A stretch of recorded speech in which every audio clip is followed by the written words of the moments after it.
पालगढ़। हाँ अंदर अंदर। हाँ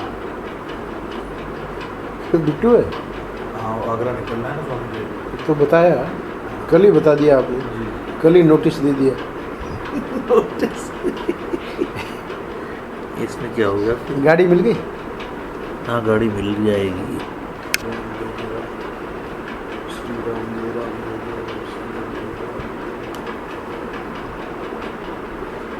25 अप्रैल आनंद रस रत्नाकर। आज का पृष्ठ है पंडित जी महाराज के ग्रंथ का नाम है दृग्दृश्य विवेक।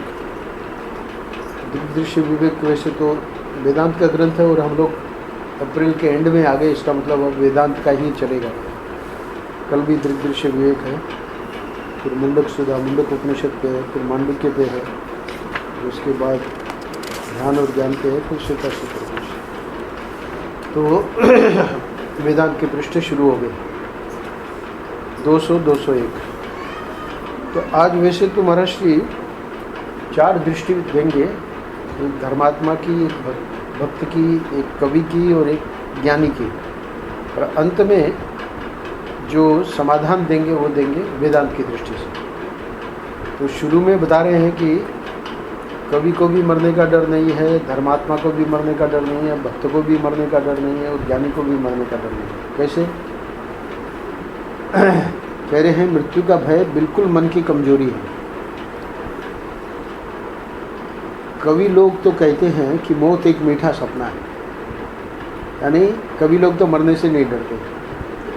तो आज के पृष्ठ में प्रश्न है कि मरने का डर किसको? तो कवि तो मीठा सपना है तो वो तो आनंद लेते हैं। भक्त लोग कहते हैं, भक्त लोग की उनसे भी ज़्यादा, कवियों से भी ज़्यादा कहते हैं कि मरने के बाद हम अपने प्यारे के गले से लग जाएंगे।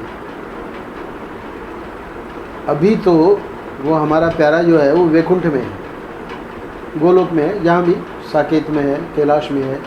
जो जिसका मतलब जिसका जो इष्ट है, शिव जी इष्ट है तो कैलाश में है, राम जी इष्ट है तो साकेत में है ना, नारायण इष्ट है तो वैकुंठ में है, कृष्ण इष्ट है तो गोलोक में है। तो जो जिसका इष्ट है वो उसको कहता है कि अभी तो वो वहाँ है, हम उससे दूर हैं, हम यहाँ पड़े हैं दुनिया में, वो वहाँ है और हम तो उसके प्रेमी हैं, भक्ति करते हैं। तो सबसे बढ़िया क्या होगा कि मरने के बाद हम उसके गले से चिपट जाएंगे।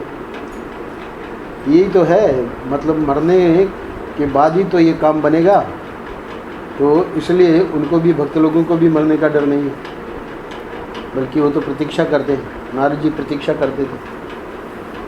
नारद जी को आकाशवाणी हुई कि हम जो है तुमको अगले जन्म में मिलेंगे। अब इस जन्म में उनकी कोई रुचि नहीं रही। वो कब मरे तो हम अगले जन्म में हमको ठाकुर जी मिले, भागवत में आया। तो यही महाराज जी कह रहे हैं कि भक्त जो है, भक्त लोगों को तो मरने के बाद वो कहते हैं कि हम अपने प्यारे के गले से लग जाएंगे। अभी तो हमसे दूर है, हम तो उसके प्रेमी हैं, भक्ति करते हैं, तो मरने के बाद हम उसके गले से चिपट जाएंगे। यानी कितना ज़बरदस्त भाव है। जिसकी हम भक्ति कर रहे हैं, प्रेम कर रहे हैं, उसको अभी गले लगने का चांस ही नहीं मिल रहा है। और शास्त्र कहते हैं, स्वयं आकाशवाणी हुई नारद जी को, तुमको हम जो है अगले जन्म में मिलेंगे। तो फिर अगले जन्म में तो हम उसके गले से चिपट जाएंगे ना। धर्मात्मा लोग कहते हैं, तीसरे लोग, कभी भी मीठा सपना कह रहे हैं, भक्त लोगों को भी मरने से कोई डर नहीं है। धर्मात्मा लोग और भी ज़बरदस्त बात कहते हैं, वो कहते हैं मरने के बाद हम स्वर्ग जाएंगे, वहाँ तो हमें बढ़िया पार्क मिलेगा टहलने के लिए, कई कई अप्सराएँ मिलेंगी, देवता शरीर का भोग की शक्ति वाला हमारा शरीर होगा। तो शास्त्रों में जो वर्णन है स्वर्ग का, उसको पढ़ के देवता लोग यहाँ अपना धार्मिक जीवन जीते हैं कि मरने के बाद हम स्वर्ग जाएंगे। उनको भी डर नहीं है, वहाँ सीट रिजर्व हो गई है ना। तो सीट रिजर्व है स्वर्ग में, तो फिर काय का डर है। अच्छा, अब बच्चे ज्ञानी लोग। ज्ञानी लोगों के लिए महाराज जी कह रहे हैं कि ज्ञानी लोग कहते हैं आना जाना कहाँ है, कहीं ना आना न जाना, परिपूर्ण ब्रह्म है। तो अंत में महाराज जी ये ज्ञानी लोग की ही बात बताएंगे कि मरने से अगर डर है तो हम इस प्रकार ज्ञान की दृष्टि से वो मरने का डर खत्म हो सकता है। तो उसमें तो हम अंत में आएंगे। पर अभी महाराज जी एक सबसे, जब कवि को डर नहीं है, धर्मात्मा को डर नहीं है, भक्त को डर नहीं है, ज्ञानी को डर नहीं है, तो किसको डर है वो बता रहे हैं। मरने का डर किसको है? परम पूज्य महाराज जी कह रहे हैं कि मरने के बाद क्या होगा हमारा, इसकी चिंता किसको होती है? तो जो ऑडियंस है, सुनने वाले, उनको थोड़ा सा बचा रहे हैं। बचा रहे मतलब उसमें कारण भी है, आगे बताएंगे। आप लोग उसमें अपनी गिनती न करो तो हम बता देंगे। यानी क्या है कि जितने सुनने वाले सबको मरने की चिंता तो है ही है, तो पहले उनको आश्वासन दे रहे हैं कि आप लोग अपने को काउंट मत करना। क्यों? क्योंकि आप लोग वेदांत सुनते हैं, धर्मात्मा हैं, सदाचारी हैं, ईश्वर के संबंध में विचार करते हैं, आत्मा अनात्मा के भेद को जानते हैं। यानी सुनने वालों में उनका जो पॉजिटिव पॉइंट है वो दे रहे हैं, क्योंकि नेगेटिव पॉइंट भी है, अगले पैराग्राफ में बता रहे हैं, पर वो नेगेटिव पॉइंट ये मान के चलते हैं कि सुनने वालों में नहीं है। नेगेटिव पॉइंट क्या है? मरने का डर केवल देहात्म बुद्धि का जो पक्का दास है और पापी है उसको होता है। तो वो जो सुनने वाले हैं उनमें जो मरने का डर जो लग रहा है, तो वो पाप कर्म होते हैं उनके द्वारा, जान में अनजान में, तो उसी से तो डर है। और उसको बचा लिया, बोले कि आप लोग अपनी गिनती ना करो तो हम बता दें। क्या? क्योंकि आप वेदांत सुनते हैं, धर्मात्मा है, सदाचारी है, ईश्वर के संबंध में विचार करते हैं, आत्मा अनात्मा का भेद, आत्मा अनात्मा के भेद को जानते हैं। तो इसलिए महाराज जी कह रहे हैं कि आप लोग अपने को काउंट मत करो। तो अब फिर हमको बताइए आप किसको डर है? इसका मतलब हमको भी डर नहीं है, सुनने वालों को भी। तब फिर बताते हैं कि मरने का डर जो पापी है और देहात्म बुद्धि का जो पक्का दास है। देहात्म बुद्धि का पक्का दास का मतलब जो अपने को शरीर ही मानता है। शास्त्र में, अध्यात्म शास्त्र में जब हम प्रवेश करते हैं तो सबसे पहली बात ये बताई जाती है कि ये जो आत्मा है वो शरीर से अलग है, विलक्षण है। कैसे? क्योंकि आदमी मरता है तो हम कहते हैं कि वो स्वर्ग चले गए। तो वो स्वर्ग चले गए मतलब शरीर को तो हम यहीं जला देते हैं ना, तो कौन स्वर्ग चले गए? वो चले गए स्वर्ग। तो इसका अर्थ है कि तुम जो है शरीर नहीं हो। जैसे हम अभी ये बनियान पहने हैं तो हम बनियान थोड़ी है, बनियान तो ये अभी कल सुबह निकाल देंगे, है ना। तो इसी प्रकार शरीर जब जीर्ण हो जाता है, भगवान ने गीता में बहुत बढ़िया श्लोक कहा है, वासांसी जीर्णानि यथा विहाय। जब कपड़ा, अब ये बनियान पहन रहे हैं 2 साल हो गए, 3 साल हो गए, अब इधर फट गई, इधर छेद है, तो वासांसी जीर्णानि मतलब अब भाई स्वामी जी ये फटी हुई बनियान क्यों पहन रहे हैं? अरे भाई ये बहुत प्यारी है, श्याम जी ने दिया है। तो इसको श्याम जी कहते हैं और दूसरी दे देंगे, इसको तो निकालिए। तो वासांसी जीर्णानि यथा विहाय मतलब जैसे फटा हुआ कपड़ा जो है उसको हम छोड़ देते हैं, मतलब और किसी काम में ले लेते हैं, सफाई में। वासांसी जीर्णानि यथा विहाय, उसी प्रकार जो ये जीव है वो इस शरीर को भी जब वो जीर्ण हो जाता है तो इसको छोड़ देता है। तथा शरीराणि विहाय जीर्णा अन्यानि संयाति नवानि देहि। वासांसी जीर्णानि यथा विहाय नवोपराणि।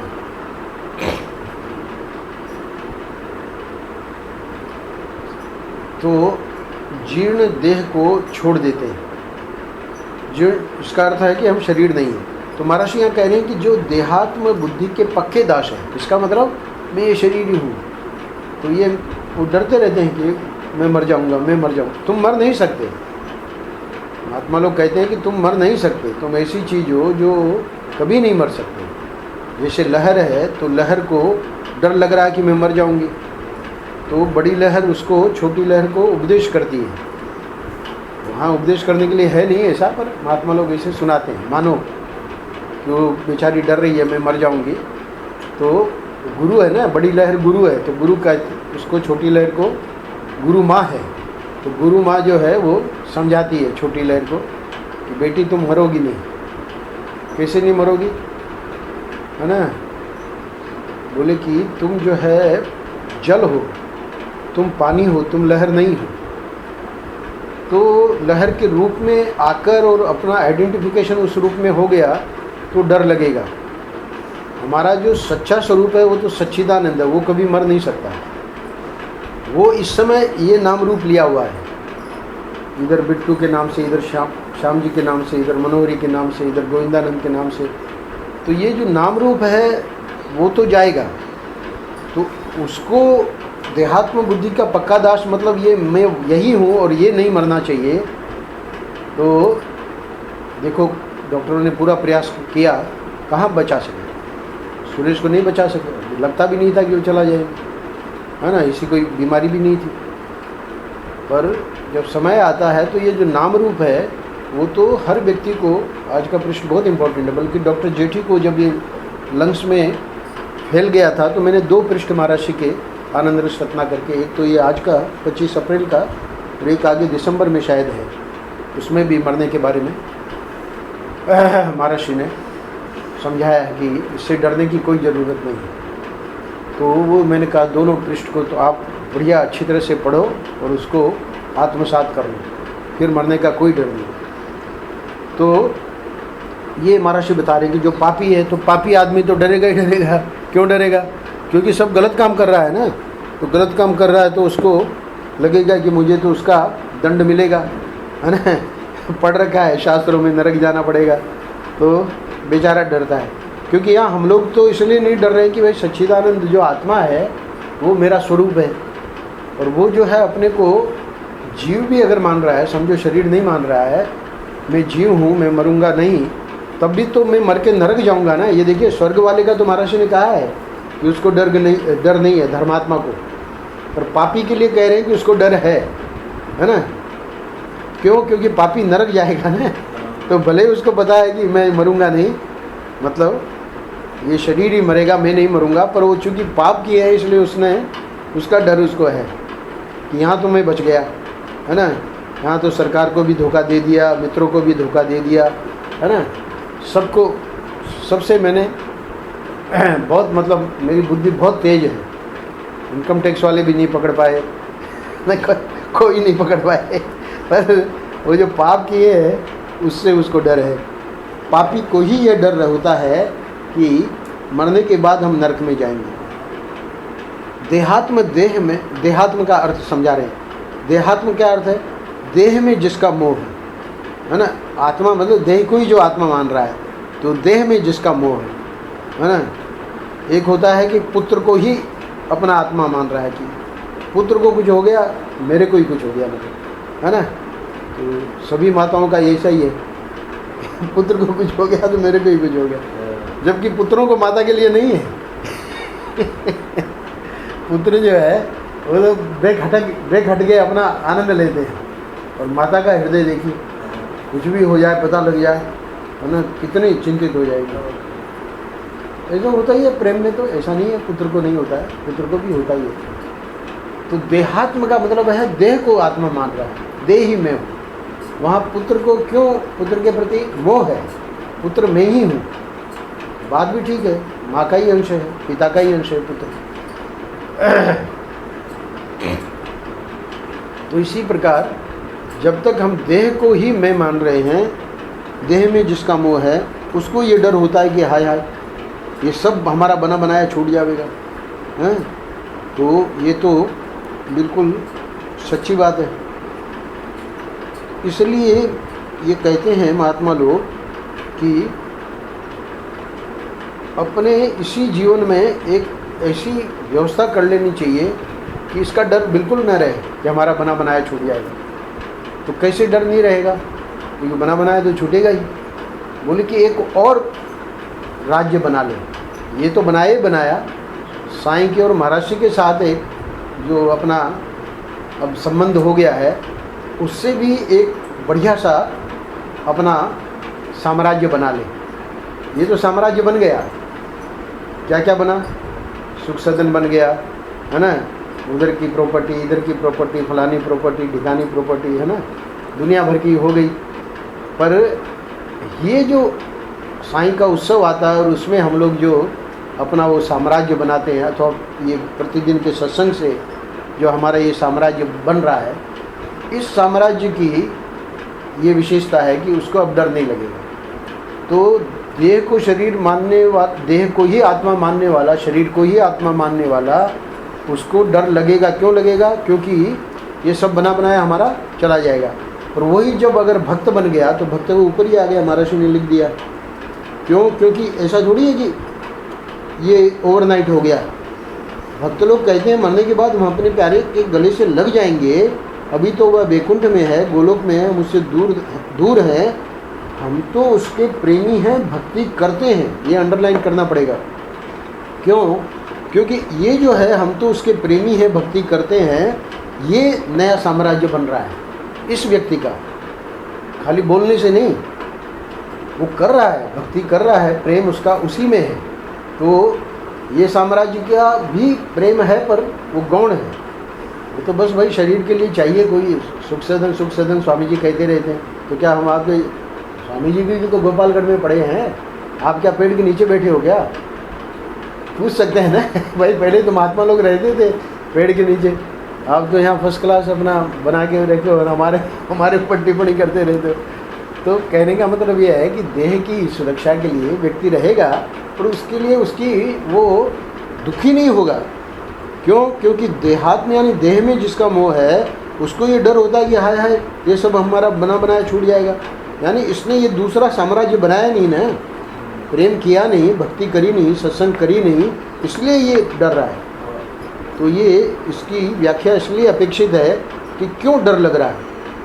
अगर कदाचित हमको लगता है कि हमको डर है मृत्यु से, तो सोचना पड़ेगा ना कि क्यों डर लग रहा है। यानी अभी हमारा वो साम्राज्य जितना ज़बरदस्त बनना चाहिए उतना बना नहीं। कला ले आए ना आप जिनको, देखो बार बार आंसू बहा रहे थे, देखा कि नहीं जैसे ही कोई भी प्रसंग आता था, मार आंखों में आंसू है, बताया मैंने। क्योंकि वही लगती है ना दिल पे बात है। नहीं, वो साम्राज्य उनका इतना गजब है, प्रेम इतना है कि जैसी वो चर्चा आती है तो लगता है कि देखिए क्या प्रभु की कृपा है। और हम लोगों का क्या है कि भाई इधर का साम्राज्य की तैयारी तो है, पर फिर भी वो 3 माले की बिल्डिंग और रामराज और ये सब जो है वो फिर भी आकर्षित कर लेते हैं तो ये जो है इसमें हमारी अभी कच्चाई है। फिर जब सुनते हैं, फिर सत्संग सुनते हैं, फिर बुद्धि आती है, अरे हम कहाँ फंसने वाले थे, है ना, बेकार में। अब ये आप लोगों को स्वतंत्र कर रहा है और आप फंसना चाहते हैं, तो उसका क्या किया जाए वो आप कहोगे कहाँ स्वतंत्र कर रहा है, अभी तो 17 लाख रुपए तो मतलब उसके लिए तैयारी कर रहा है ना कि भाई आप लोग जो है स्वतंत्र हो जाओ। हाँ, क्योंकि MBA कर लेगा तो फिर उसके लिए उसका फिर ज़्यादा डिमांड है। बाकी तो आजकल ग्रेजुएट की क्या है, कुछ नहीं है ना। सब इंजीनियर जो हैं बैचलर डिग्री का कोई है ही नहीं, महत्व ही नहीं रहा। अब तो मास्टर ही चाहिए। अरे मास्टर डिग्री के बिना कुछ नहीं। MBBS वाले क्या करें, पहले सोचते हैं कि हमको किस में स्पेशलिटी करनी है। MBBS वाला क्या करेगा बेचारा, कुछ नहीं। तो सब पूरी स्टडीज़ में एक समय था MBBS डॉक्टर बहुत बड़ा था आज से 100 साल पहले MBBS की कोई पूछ ही नहीं है। MBBS उसके बाद MS के बाद फिर सुपर स्पेशलिस्ट, MS के बाद और अभी डॉक्टर कुंजानी वगैरह है, MBBS करके फिर MS करके फिर सुपर स्पेशलिटी, जितने भी है सुपर स्पेशलिटी के बिना काम नहीं चलेगा। चलो बढ़िया है, MBA कर लो। तो कहने का मतलब ये है कि अब कहीं फंसना नहीं है ना, अब जो है निकलना है।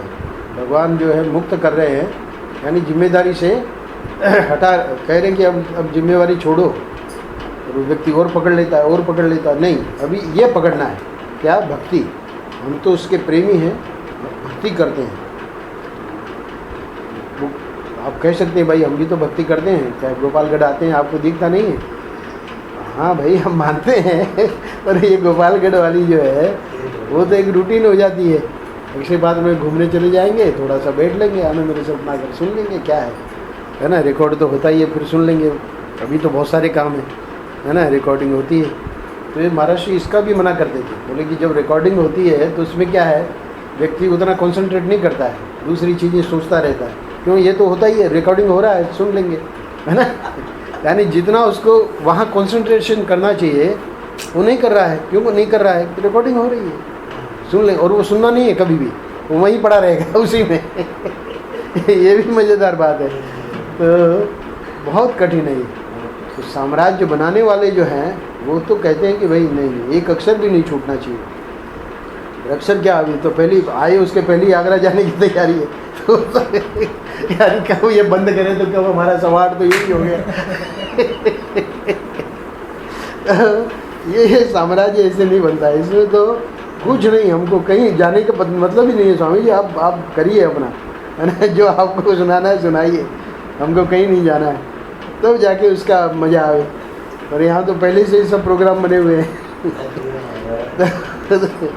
तो ये महाराज यानी कहना ये चाह रहे हैं कि इस व्यक्ति को जितने अंशों में यानी हमारे जीवन में ये बाहर की पकड़ होगी अनात्मा की, तो उतना फिर ये थोड़ा सा डर बना रहेगा कि बना बनाया छूट जाएगा, है ना। एक आदमी को हमने, अब महर्षि दृष्टांत दे रहे हैं, एक आदमी को हमने खाते हुए रोते देखा है। आज तो इतना बढ़िया भोजन खा रहा हूँ, पर कल मैं क्या खाऊंगा। तो अभी हमको हंसी आ रही है, तो महर्षि ऑडियंस में हंसने लगे ना लोग, तो बोले आप उसके लिए मत हंसो, अपने लिए हंसो।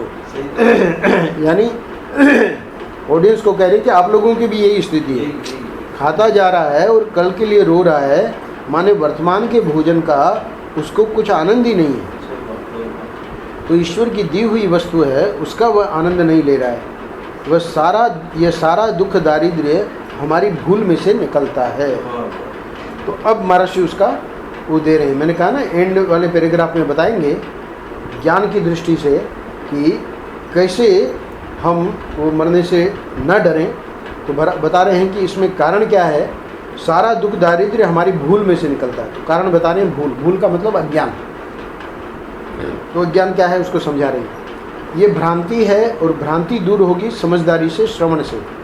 तो भ्रांति क्या है कि मैं ये शरीर हूँ, तो ये शरीर हूँ, ये भ्रांति है, क्योंकि मेरा असली स्वरूप तो आत्मा है ना, और वो कभी मर नहीं सकता।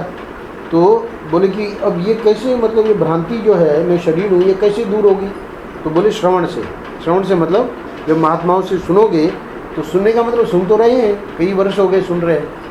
सुनने, यहाँ श्रवण से मतलब है कि अपना निश्चय हो जाए कि मैं ही आत्मा हूँ, तब उसको कहेंगे श्रवण। वेदांत एक प्रकार की ऐसी समझदारी है जो तुम्हारे मरने का भय, स्वर्ग नरक में आने जाने का भय, वैकुंठ गोलोक जाने का लोभ, मोह, काम, क्रोध, अविद्या सबको मिटा दे। यानी वहाँ तो महर्षि ने एक एक व्यक्ति का एक एक बताया, प्लस पॉइंट दिया, पर यहाँ कह रहे हैं कि उसकी भी ज़रूरत नहीं है। धर्मात्मा जो स्वर्ग में जाके और सोच रहा है, पर वहाँ स्वर्ग में फिर डरता है कि जैसे ही मेरा पुण्य खत्म हुआ वापस मुझे जाना पड़ेगा, तो फिर वहाँ दुखी हो जाता है ना। तो इसलिए धर्मात्मा वाला भी वो वेदांती वाले उसको अच्छा नहीं मानते। अच्छा, भक्ति की क्या कमी है। बोले भक्त वाला भी जो वहाँ जय विजय बन गया, तो जय विजय को शाप मिल गया महात्माओं का, उन्हीं को रावण कुंभकर्ण बनना पड़ा। तो वो लोग भी उतने सुरक्षित नहीं हैं, उनको भी डर है। तो महर्षि कह रहे हैं कि वेदांत एक प्रकार की ऐसी समझदारी है जो तुम्हारे मरने का भय, यानी वो तो तुमको यही निर्भीक कर देगा ना कि तुम शरीर हो ही नहीं, तो तुम आत्मा हो। तो आत्मा हो तो फिर ये सब स्वर्ग नरक में आने जाने का भय, वैकुंठ गोलोक में जाने का लोभ, और दूसरे यहाँ के वर्तमान के मोह, काम, क्रोध, अविद्या सबको मिटा दे। यानी ऐसी अग्नि है जो सबको जला दे। इसलिए ज्ञानाग्नि है ना, तो ज्ञानाग्नि है मतलब अपने आत्मा को छोड़ के सबको जला देती है। ये इसकी ज्ञानाग्नि सर्व कर्माणि भस्मसात कुरुते अर्जुन, नहीं ज्ञानेन सदृशम पवित्रम इह विद्यते। भगवान ने गीता में 2 जगह ज्ञान की तो बहुत जगह, ये 2 श्लोकों में बताया है। ज्ञान सबसे पवित्र ज्ञान ही है, नहीं ज्ञानेन सदृशम पवित्रम इह विद्यते। बोले गंगा जी पवित्र है, फलाना पवित्र है, वो तीर्थ स्थान पवित्र है ना। बोले छोड़ो सब, ये तो पवित्र हैं, इसकी निंदा नहीं है, पर ज्ञान के सदृश, ज्ञान जितना पवित्र कुछ नहीं है, क्योंकि ज्ञान जितना सब है सबको जला देता है, अपनी जितनी मान्यताएं हैं सबको जला के भस्म कर देता है। इसलिए महर्षि कह रहे हैं एंड में कि वेदांत एक प्रकार की ऐसी समझदारी है जो तुम्हारे मरने का भय, स्वर्ग नरक में आने जाने का भय, वैकुंठ गोलोक में जाने का लोभ और ये जो मोह काम क्रोध अविद्या ये जो नहीं छूट रहे हैं उनको भी मिटा दे। तो तैयारी होनी चाहिए ना व्यक्ति की। तो बोले कि फिर क्या करें, चलो हम तैयारी होके तो आए गोपालगढ़, ऐसे थोड़ी आ गए। तो बोले इसलिए इसके लिए श्रवण करो। तुम तो गोपालगढ़ इसलिए आए हो कि हमें आगरा जाना है, तो इसलिए इसके लिए श्रवण करो यार श्रवण करो और मनन करो, है ना। अब मनन क्या है, जैसे ही बैठोगे गाड़ी में वैसे ही मनन वहीं का आगरा का चलेगा कि किससे मिलना है, क्या करना है ना। ये इसका मनन थोड़ी होगा आज के पृष्ठ का, बहुत कठिन है। आप लोगों की बात छोड़ो, हम लोग नहीं कर पाते, है ना। श्रवण कर लिया, महाराज जी ने सुनाया, महाराज जी का सुन लिया, पुस्तक देख ली, तो मनन चलता रहता है। स्वामी जी आएंगे इधर गोपालगढ़ में, ये फलाना है ढिकाना है ना। तो ये कोई सामान्य बात थोड़ी है, ये तो महापुरुषों ने ऐसा मनन करके, साईं ने मनन करके उस चीज़ को प्राप्त कर ली, इसलिए बहुत कठिन है। तो इसलिए कहना पड़ रहा है कि श्रवण करो, मनन करो, निध्यासन करो, यह इसकी विद्या है। तो विद्या तो है पर करना तो हमको ही पड़ेगा